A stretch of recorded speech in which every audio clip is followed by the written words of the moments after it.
ಕೇರಳ ವಿಧಾನಸಭೆ ಚುನಾವಣೆಯ ಮಂಜೇಶ್ವರ ವಿಧಾನಸಭೆ ಕ್ಷೇತ್ರದ ನಿಮ್ಮೆಲ್ಲರ ಹಾರೈಕೆಯ ವಿಜಯದ UDF ಅಭ್ಯರ್ಥಿಯಾಗಿರ್ತಕ್ಕಂಥ AKM ಅಶ್ರಫ್ ಅವರೇ, ವಿಶೇಷವಾಗಿ ನಮ್ಮ ರಾಜ್ಯದ ಸಚಿವರು, ನಮ್ಮೆಲ್ಲರ ಹಿರಿಯರು ಆದಂಥ ಶ್ರೀ ಬೋಸರಾಜ್ ಸರ್ ಅವರೇ, ವೇದಿಕೆ ಮೇಲೆ ಉಪಸ್ಥಿತರಿರ್ತಕ್ಕಂಥ ಕಾಂಗ್ರೆಸ್ ಪಕ್ಷದ ಮತ್ತು ಅದರ ಮಿತ್ರ ಪಕ್ಷದ ಎಲ್ಲ ನಾಯಕ ಗಣದವರಿಗೆ ನಮಸ್ಕಾರಗಳನ್ನು ಸಲ್ಲಿಸಿ ನನ್ನ ಮಾತುಗಳನ್ನು ಮುಂದುವರಿಸುವ ಪ್ರಯತ್ನವನ್ನು ಮಾಡ್ತೇನೆ.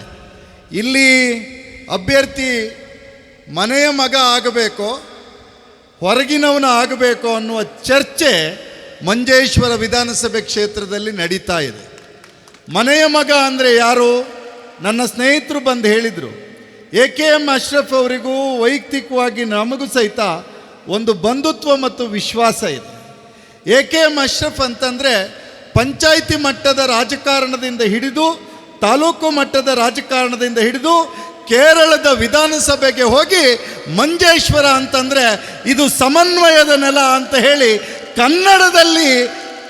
ಕನ್ನಡದಲ್ಲಿ ಹೋಗಿ ಕನ್ನಡಿಗರಿಗೂ ಸಹಿತ ನಾನು ಶಾಸಕ, ಮಲಯಾಳಿಗರಿಗೂ ನಾನು ಶಾಸಕ, ತುಳು ಭಾಷಿಕರಿಗೂ ನಾನು ಶಾಸಕ, ಬ್ಯಾರಿ ಮಾತನಾಡುವವರಿಗೂ ನಾನು ಶಾಸಕ ಅಂತೇಳಿ ಸಾರಿ ಹೇಳಿದ ಸಮನ್ವಯದ ನಾಯಕ ಇದ್ದರೆ ನಮ್ಮ ಅಭ್ಯರ್ಥಿ AKM ಅಶ್ರಫ್.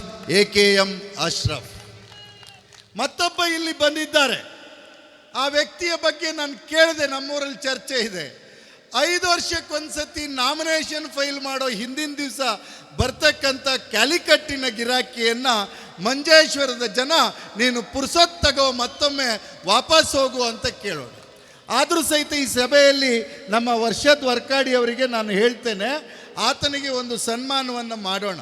ಹಲವಾರು ಬಾರಿ ಚುನಾವಣೆಗೆ ನಿಂತು ಸೋತರು ಸಹಿತ ತನ್ನ ಬ್ಯಾಂಕ್ ಬ್ಯಾಲೆನ್ಸನ್ನು ಜಾಸ್ತಿ ಮಾಡಿಕೊಳ್ಳುವ ನಿಮ್ಮ ಟ್ಯಾಕ್ಟಿಕ್ಸ್ ಇದೆಯಲ್ಲ, ಅದು ನಮ್ಮ ಮಂಜೇಶ್ವರದ ಜನರಿಗೆ ಹೇಳ್ಕೊಡಿ, ಅವರು ಸಹಿತ ಉದ್ಧಾರ ಆಗಬಹುದು.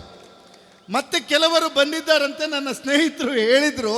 ಅವರು ಬಂದವರು ಯಾರು ಅಂತಂದರೆ ಉಡುಪಿ ಮಂಗಳೂರಿನ ನಳಿನ್ ಕುಮಾರ್, ಬೆಳ್ತಂಗಡಿಯ ಹರೀಶ್ ಪೂಂಜಾ, ಭರತ್ ಶೆಟ್ಟಿ ಇವರೆಲ್ಲ ಬರ್ತಿದ್ದಾರಂತೆ. ಬಂದವರು ಹೇಳ್ತಾ ಇದ್ದಾರಂತೆ ಅದೇನು ಅಂದರೆ ಮಂಜೇಶ್ವರವನ್ನು ನಾನು ಮಂಗಳೂರು ಮಾಡ್ತೇವೆ ಅಂತೇಳಿ. ಆದರೆ ಮಂಜೇಶ್ವರದ ಜನ ಹೇಳ್ತಿದ್ದಾರೆ, ನಮಗೆ ಹೇಗೆ ಮಂಗಳೂರು ನೀವು ಅಧಿಕಾರಕ್ಕೆ ಬರುವ ಮುಂಚೆ ನೆಮ್ಮದಿಯ, ಪ್ರೀತಿಯ, ಸಮತೆ ಮತ್ತು ಮಮತೆಯ ನಾಡಾಗಿತ್ತೋ ಅದೇ ರೀತಿಯಾದ ನಾಡು ಮಂಜೇಶ್ವರ ಆಗಿ ಉಳಿಬೇಕು ಹೊರತು ನೀವು ಮಂಗಳೂರಿನಲ್ಲಿ ವಾರಂಪ್ರತಿ ಗಲಾಟೆ ಎಬ್ಬಿಸಿದ್ದು, ಹೊಡೆದಾಟ ಮಾಡುವುದು, ವಿಧಾನಸಭೆಯಲ್ಲಿ ಹೋಗಿ ಜನರ ಸಮಸ್ಯೆಯ ಬಗ್ಗೆ ಮಾತಾಡಿ ಅಂದರೆ ಆ ಹರೀಶ್ ಪೂಂಜೆ ಹೇಳ್ತಾನೆ ನಾನು ಕೋವಿ ತಗೊಂಡು ಹೋಗ್ತೇನೆ ಅಂತ ಹೇಳಿ ಅಂತ. 15 ವರ್ಷಗಳ ಕಾಲ MP ಆದವರು ನಿಮ್ಮ 5 ವರ್ಷಗಳ ಹಿಂದೆ ಚುನಾವಣೆಗೆ ಬಂದಾಗ ಹೇಳಿದರು ನಳಿನ್ ಕುಮಾರ್ ಕಟೀಲ್, ಇದೇ ಮಂಜೇಶ್ವರದಲ್ಲಿ ಮೋದಿ ಅವರು ಅಧಿಕಾರಕ್ಕೆ ಬಂದರೆ ಡಾಲರ್ ರೇಟನ್ನು ನಾವು 25 ರೂಪಾಯಿಗೆ ಮಾಡ್ತೇವೆ ಅಂತ. ಮಿಸ್ಟರ್ ನಳಿನಣ್ಣ 25 ರೂಪಾಯಿ ಮಾಡೋದು ಹೋಗಲಿ, ಇವತ್ತಿಗೆ 95 ರೂಪಾಯಿ 63 ಪೈಸೆ ಆಗಿದೆ. ಇದಕ್ಕೆ ಉತ್ತರ ಕೊಡಬೇಕಾಗ್ತದೆ.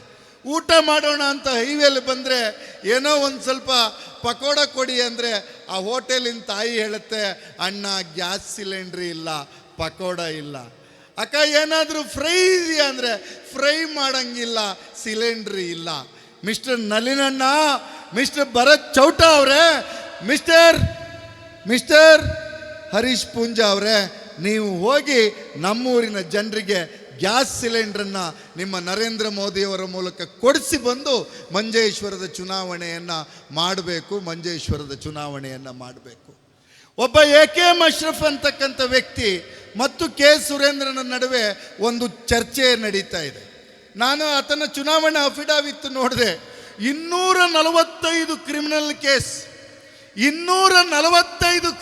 ಕೇಸ್ ಹಾಕಿಸಿಕೊಂಡವನು ಕ್ರಿಮಿನಲ್ಲೇ ಆಗಿರಬೇಕು ಹೊರತು ಆತ ಜನಪ್ರತಿನಿಧಿ ಆಗಲಿಕ್ಕೆ ಸಾಧ್ಯ ಇಲ್ಲ. ಮತ್ತು ವಿಶೇಷದ ಸಂಗತಿ ಹೇಳ್ತೇನೆ, AKM ಅಶ್ರಫ್ ಮೇಲೂ ಕೆಲವು ಕೇಸ್ ಬಿದ್ದಿದೆ. ಯಾವ ಕಾರಣಕ್ಕಾಗಿ? ನರೇಂದ್ರ ಮೋದಿ ಅವರ ಸರ್ಕಾರ ಅಕ್ರಮವಾಗಿ ಕುಂಬಳೆಯಲ್ಲಿ ಟೋಲನ್ನು ಹಾಕಿದ್ರೆ ಆ ಟೋಲನ್ನು ಮಂಜೇಶ್ವರ ವಿಧಾನಸಭೆ ಕ್ಷೇತ್ರದ ಜನರಿಗಾಗಿ ತೆರವು ಮಾಡುವ ಹೋರಾಟದಲ್ಲಿ ಭಾಗವಹಿಸಿದ ಕಾರಣಕ್ಕಾಗಿ AKM ಅಶ್ರಫ್ ಮೇಲೆ ಪ್ರಕರಣ ದಾಖಲಾಗಿದೆ. ಇವ್ರದ್ದು IPCಯಲ್ಲಿ ಇರಬಹುದಾದ ಎಲ್ಲ ಸೆಕ್ಷನ್ಗಳನ್ನು ಕವರ್ ಮಾಡಿಕೊಂಡಿರುವ 245 ಪ್ರಕರಣಗಳ ಸರದಾರ ಕೆ ಸುರೇಂದ್ರನ್ ಅವರೇ, ಮತ್ತೆ ನೀವು ಕ್ಯಾಲಿಕಟ್ಟಕ್ಕೆ ಹೋಗಬೇಕು. ಸಾಧ್ಯವಾದರೆ UDF ಸರ್ಕಾರ ಇಲ್ಲಿ ಬಂದ ನಂತರ 5 ವರ್ಷ ಬಿಟ್ಟು ಚುನಾವಣೆ ಬಂದಾಗ ಮತ್ತೆ ಮಂಜೇಶ್ವರಕ್ಕೆ ಬರುವ ಕೆಲಸವನ್ನು ಮಾಡಬೇಕೇ ಹೊರತು ಈಗ ಮಂಜೇಶ್ವರಕ್ಕೆ ಬಂದು ನೀವು ಚುನಾವಣೆಯನ್ನು ಎದುರಿಸ್ತಕ್ಕಂಥ ನೈತಿಕತೆ ನಿಮಗೆ ಇಲ್ಲ, ನೈತಿಕತೆ ನಿಮಗೆ ಇಲ್ಲ. ಅರೆ, ನನ್ನೂರಿನಲ್ಲಿ ಭೂಕುಸಿತ ಆಗುತ್ತೆ, ಕಾರವಾರದಲ್ಲಿ ಬೋಸರಾಜ್ ಸರ್. ಈ ಮಂಜೇಶ್ವರ ವಿಧಾನಸಭೆ ಕ್ಷೇತ್ರದ ಒಬ್ಬ ಸಾಮಾನ್ಯ ಚಾಲಕ ಅರ್ಜುನ್ ಎನ್ನುವ ಯುವಕ ಆ ಮಣ್ಣಿನಲ್ಲಿ ಸಿಲುಕಿದ್ರೆ ಈ ಮನುಷ್ಯ ನನ್ನೂರಿನ ತಾಯಿಯ ಮಗ, ಅವರ ದುಃಖವನ್ನು ಭರಿಸಬೇಕು ಅನ್ನುವ ಕಾರಣಕ್ಕಾಗಿ AKM ಅಶ್ರಫ್ ಬಂದು ಅಲ್ಲಿ ಕ್ಯಾಂಪ್ ಮಾಡ್ತಾರೆ. ಕ್ಯಾಂಪ್ ಮಾಡಿ ಆ ಯುವಕನ ಜೀವವನ್ನು ಉಳಿಸ್ಕೊಳ್ಳೋಕ್ಕಾಗಲ್ಲ, ಆ ಹೆಣವನ್ನು ಬಂದು ಆ ತಾಯಿಗೆ ಕೊಡ್ತಾರೆ. ಇಡೀ ಕರ್ನಾಟಕ ರಾಜ್ಯದಲ್ಲಿ ಚರ್ಚೆ ಆಗ್ತಿದೆ. ಆ ಹುಡುಗನ ತಾಯಿ ಚುನಾವಣೆಯ ಡೆಪಾಸಿಟ್ ಕಟ್ಟಲಿಕ್ಕೆ ನಮ್ಮ ಅಭ್ಯರ್ಥಿ AKM ಅಶ್ರಫ್ನಿಗೆ ಕೊಡ್ತಾರೆ. ಯಾಕೆಂದರೆ AKM ಅಶ್ರಫ್ ಈಗ ಅವರ ಮನೆಯ ಮಗನಾಗಿದ್ದಾನೆ. ಕೆ ಸುರೇಂದ್ರನ್ ಮಾತಾಡಿದ್ದನ್ನು ಕೇಳಿದೆ ನಾನು. AKM ಅಶ್ರಫ್ ಅವರ ರಸ್ತೆ ಆಗಬೇಕಾದ್ರೆ ಅದು ಪಳ್ಳಿಯ ಎದುರುಗಡೆ ಆಗ್ತದೆ, ಮಸೀದಿಯ ಎದುರುಗಡೆ ಆಗ್ತದೆ ಅಂತ. ಈ ರೀತಿ ಸುಳ್ಳನ್ನು ಹೇಳಬೇಡಿ. AKM ಅಶ್ರಫ್ ಅವರು ರಸ್ತೆ ಕಾಮಗಾರಿ ಮಾಡಿದರೆ ಎಲ್ಲಿ ಮನುಷ್ಯರಿದ್ದಾರೆ ನೋಡಿ ಅಲ್ಲಿ ಕಾಮಗಾರಿಯನ್ನು ಮಾಡಿದ್ದಾರೆ ಹೊರತು ಜಾತಿ ಮತಧರ್ಮವನ್ನು ನೋಡಿ ಕಾಮಗಾರಿಯನ್ನು ಮಾಡಲಿಲ್ಲ. AKM ಅಶ್ರಫ್ ಅವರು 846 ಕೋಟಿ ರೂಪಾಯಿಗಳ ಅಭಿವೃದ್ಧಿ ಕಾಮಗಾರಿಯನ್ನು ನಾನು ಮಂಜೇಶ್ವರ ವಿಧಾನಸಭೆ ಕ್ಷೇತ್ರದಲ್ಲಿ ಮಾಡಿದ್ದೇನೆ ಎನ್ನುವುದನ್ನು ಹೇಳ್ತಾ ನಿಮ್ಮ ಎದುರುಗಡೆ ಚುನಾವಣೆಗೆ ಬಂದಿದ್ದಾರೆ. ಹರ್ಷದ್, CM ಬರಲಿ, ನಾನು ಆಮೇಲೆ ಅಲ್ಲ CM ಬಂದ ಮೇಲೆ 2 ಪಾಯಿಂಟ್ ಅವ್ರಿಗೆ ಹೇಳಿ ಮತ್ತೆ ಮಾತು ನಿಲ್ಸೋಣ. ಎಸ್, ಆಮೇಲೆ ನಾನೀಗ ಹೇಳ್ತೇನೆ ಅವರನ್ನು ಸ್ವಾಗತ ನಾನು ಮಾಡ್ತೇನೆ.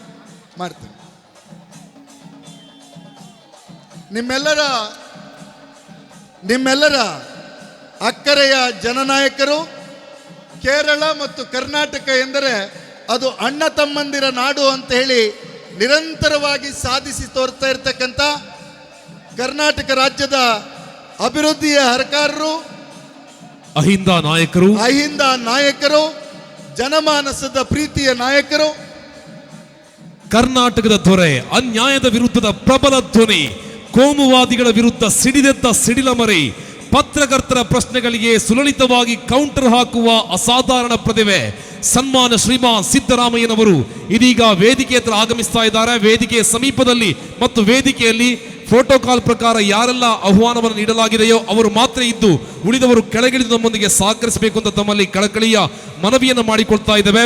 ಬಸವಣ್ಣನವರ ಕಾಯಕ ಮತ್ತು ದಾಸೋಹ ತತ್ವಗಳನ್ನು ಅಳವಡಿಸಿಕೊಂಡಿರುವ ಕರ್ನಾಟಕದ ಜನಪ್ರಿಯ ಮುಖ್ಯಮಂತ್ರಿ, ಸಂವಿಧಾನದ ಆಶಯಗಳನ್ನು ಎತ್ತಿ ಹಿಡಿಯುವಲ್ಲಿ ಎಂದಿಗೂ ರಾಜಿ ಮಾಡಿಕೊಳ್ಳದ ಅಪರೂಪದ ವ್ಯಕ್ತಿತ್ವ, ಕನ್ನಡದ ನೆಲ, ಜಲ ಮತ್ತು ಭಾಷೆಯ ವಿಚಾರಕ್ಕೆ ಬಂದಾಗ ಇವರ ಹೋರಾಟದ ಕಿಚ್ಚು ಪ್ರತಿಯೊಬ್ಬ ಕನ್ನಡಿಗನಲ್ಲೂ ಎದೆಯಲ್ಲೂ ನಡುಕ ಹುಟ್ಟಿಸುತ್ತದೆ.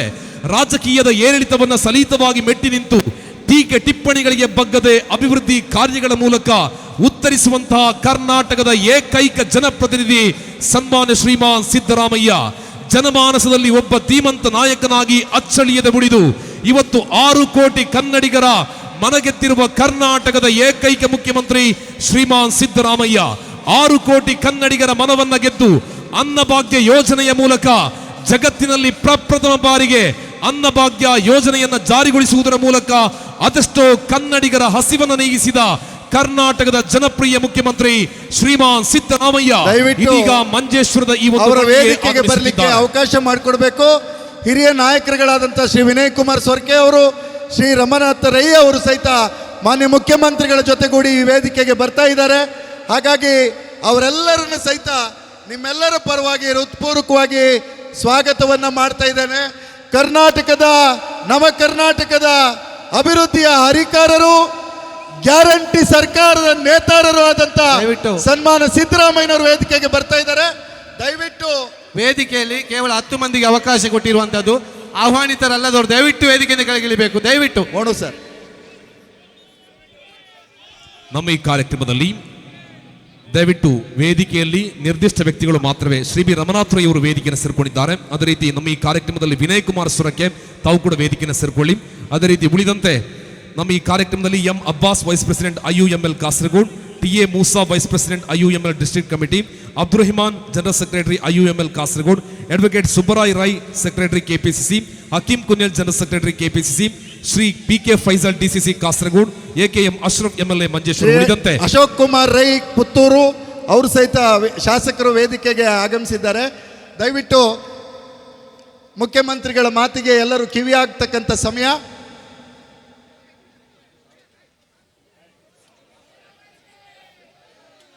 ದಯವಿಟ್ಟು ನಮ್ಮ ಈ ಕಾರ್ಯಕ್ರಮಕ್ಕೆ ಪ್ರೀತಿ ಇಟ್ಟು ಆಗಮಿಸಿದ 6 ಕೋಟಿ ಕನ್ನಡಿಗರ ಹೃದಯ ಗೆದ್ದಿರುವ ಕರುನಾಡಿನ ಅಪ್ಪಟ ಅಪರಂಜೆ ಶ್ರೀಮಾನ್ ಸಿದ್ದರಾಮಯ್ಯನವರಿಗೆ ಆತ್ಮೀಯ ಸ್ವಾಗತವನ್ನು ಕೋರ್ತಾ, ಅದರೊಂದಿಗೆ ಅವರ ಜೊತೆಗೆ ಜಾತ್ಯತೀತ ತತ್ವದಲ್ಲಿ ಅಚಲ ನಂಬಿಕೆಯನ್ನಿಟ್ಟಿರುವ ಶ್ರೀ ಬಿ ಬೆಳ್ಳಿಪ್ಪಾಡಿ ರಮಾನಾಥ್ ರೈ ಅವರು ಕೂಡ ವೇದಿಕೆಯನ್ನು ಸೇರ್ಕೊಂಡಿದ್ದಾರೆ. ವಿನಯ್ ಕುಮಾರ್ ಸೊರಕೆ ಅವರು ಕೂಡ ವೇದಿಕೆಯನ್ನು ಸೇರ್ಕೊಂಡಿದ್ದಾರೆ. ಪುತ್ತೂರು ಶಾಸಕರಾಗಿರುವ ಅಶೋಕ್ ಕುಮಾರ್ ರೈ ಅವರು ಕೂಡ ವೇದಿಕೆಯನ್ನು ಸೇರ್ಕೊಂಡಿದ್ದೀರಿ. ಉಳಿದಂತೆ ಯಾರು ಕೂಡ ವೇದಿಕೆಯಲ್ಲಿ ನಿಲ್ಲುವ ಹಾಗಿಲ್ಲ, ನಮ್ಮೊಂದಿಗೆ ಸಹಕರಿಸಬೇಕು ಅಂತ ಕೇಳಿಕೊಡ್ತಾ ಇದ್ದೇವೆ. ಎಸ್, ನಮ್ಮ ಸುಧೀರ್ ಕುಮಾರ್ ಮುರಳಿ ಅವರ ಭಾಷಣ ಮತ್ತೆ ಕಂಟಿನ್ಯೂ ಆಗ್ತದೆ, ದಯವಿಟ್ಟು ಸಹಕರಿಸಿ.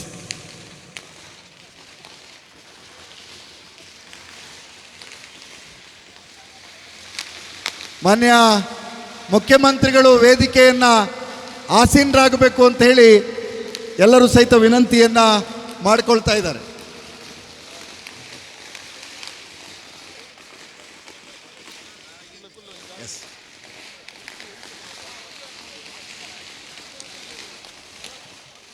ಸ್ನೇಹಿತರೆ, ಕರ್ನಾಟಕ ರಾಜ್ಯದ ಮುಖ್ಯಮಂತ್ರಿಗಳು ಸಿದ್ದರಾಮಯ್ಯನವರು ಮಂಜೇಶ್ವರ ವಿಧಾನಸಭೆ ಕ್ಷೇತ್ರದ ಚುನಾವಣಾ ಪ್ರಚಾರಕ್ಕೆ ಕಾಲಿಟ್ಟಿದ್ದಾರೆ ಅಂತಂದ್ರೆ ಇಲ್ಲಿಯ UDF ಅಭ್ಯರ್ಥಿ AKM ಅಶ್ರಫ್ ಚುನಾವಣೆಯನ್ನು ಗೆದ್ದೇ ಗೆಲ್ತಾರೆ ಅನ್ನುವಂಥ ವಿಶ್ವಾಸವನ್ನು ವ್ಯಕ್ತಪಡಿಸ್ತಾ ಕರ್ನಾಟಕದ ಸರ್ಕಾರವನ್ನು, ಸಿದ್ದರಾಮಯ್ಯ ನೇತೃತ್ವದ DK ಶಿವಕುಮಾರ್ ಸಾರಥ್ಯದ ಸರ್ಕಾರವನ್ನು ಒಂದು ಮಾದರಿಯಾಗಿ ತೆಗೆದುಕೊಂಡಿರ್ತಕ್ಕಂಥ ವ್ಯವಸ್ಥೆ ಇದ್ರೆ ಅದು ಕೇರಳದ ಕಾಂಗ್ರೆಸ್ ನೇತೃತ್ವದ UDFನ ಕೂಟ ಅನ್ನುವಂಥದ್ದನ್ನು ಅರ್ಥ ಮಾಡಿಕೊಂಡು ನಾವು ಸಹಿತ ಗ್ಯಾರಂಟಿಯನ್ನು ಕೊಟ್ಟಿದ್ದೇವೆ.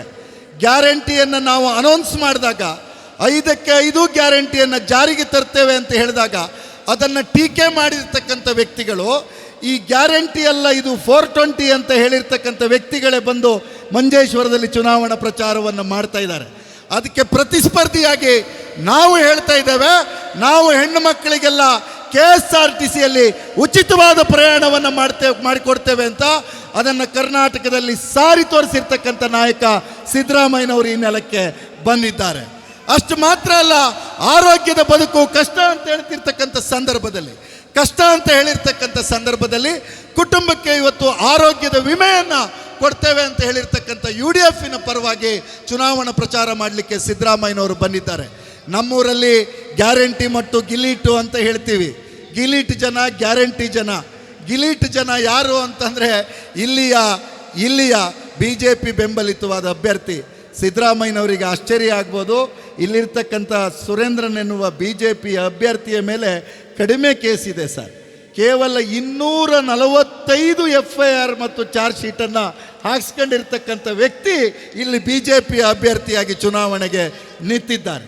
ನಮ್ಮ ನಡುವಿನ ಅಭ್ಯರ್ಥಿ AKM ಅಶ್ರಫ್ ಗ್ರಾಮ ಪಂಚಾಯಿತಿ ಮಟ್ಟದಿಂದ ರಾಜಕಾರಣವನ್ನು ಮಾಡಿ ಶಾಸನಸಭೆಯನ್ನು ಪ್ರತಿನಿಧಿಸಿ ನಿಮಗೆ ಪ್ರೀತಿಯ ಕನ್ನಡದಲ್ಲಿ ಶಾಸನಸಭೆಯಲ್ಲಿ ಪ್ರಮಾಣ ವಚನವನ್ನು ಸ್ವೀಕಾರ ಮಾಡಿರ್ತಕ್ಕಂಥ ನಾಯಕ AKM ಅಶ್ರಫ್ ಅವರು ಇಲ್ಲಿ ಅಭ್ಯರ್ಥಿಯಾಗಿದ್ದಾರೆ.